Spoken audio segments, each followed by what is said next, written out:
AI engineer Atul Subhash Modi suicide case में पत्नी निकिता सिंघानिया समेत 3 आरोपी फिलहाल न्यायिक हिरासत में हैं। 14 दिसंबर को उनकी गिरफ्तारी हुई। प्रयागराज की कोर्ट ने फिलहाल 15 दिन की न्यायिक हिरासत पर तीनों आरोपियों को भेजा है। इसी बीच एक और चौंकाने वाली बात सामने आई है। जौनपुर फैमिली कोर्ट में निकिता और अतुल का जो केस चल रहा था उसमें इस वजह का जिक्र किया गया था कि आखिर क्यों 80,000 रुपए की मेंटेनेंस मिलनी चाहिए। कोर्ट से सामने आए दस्तावेजों की माने तो अतुल ने जब कहा था कि वो 80,000 रुपए बतौर मेंटेनेंस नहीं दे सकता है, निकिता खुद अच्छा कमाती है, ऐसे में उसे 80,000 रुपए प्रति माह क्यों दिए जाए। इस पर निकिता ने कहा था कि उसने जौनपुर में एक फ्लैट लिया है, उस फ्लैट की कीमत 60 लाख रुपए है।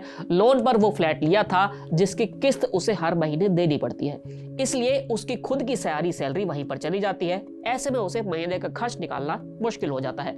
बिहार के समस्तीपुर में रहने वाले AI software engineer Atul Subhash ने 9 दिसंबर को आत्महत्या कर ली थी। यह केस देश में खूब सुर्खियों में है। अतुल ने मौत को गले लगाने से पहले 24 पन्नों का सुसाइड नोट छोड़ा और करीब 1 घंटे का वीडियो बनाकर सोशल मीडिया पर शेयर किया। इसमें अतुल ने 5 लोगों को अपनी मौत का जिम्मेदार बताया। कहा कि मुझे मेरी पत्नी, सास, साला, चाचा, ससुर पैसों के लिए लगातार टॉर्चर कर रहे हैं। मेरे ऊपर एक के बाद एक कुल 9 फर्जी केस लगवाए गए हैं। अतुल ने कहा था कि मेरी बीवी मुझे खुद छोड़कर मायके चली गई है, बेटे व्योम को भी साथ ले गई है। मैं 3.5 साल से अपने बेटे को देखने के लिए तरस गया हूं।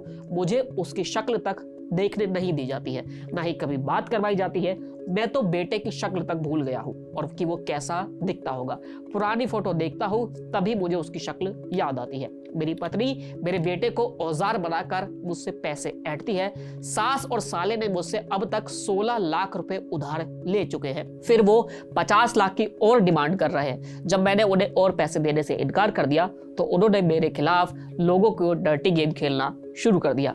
अपनी वीडियो में अतुल ने कहा था कि मुझसे पहले 1 करोड़ रुपए की डिमांड की गई थी, फिर 40,000 प्रति माह बेटे को मेंटेनेंस देने की डिमांड की गई। मैं बेटे की मेंटेनेंस देता था, लेकिन बाद में यह रकम बढ़ाकर 80,000 रुपए कर दी गई थी। इतनी तो मेरी खुद की सैलरी भी नहीं है, मैं कहां से इतना पैसा लाऊंगा।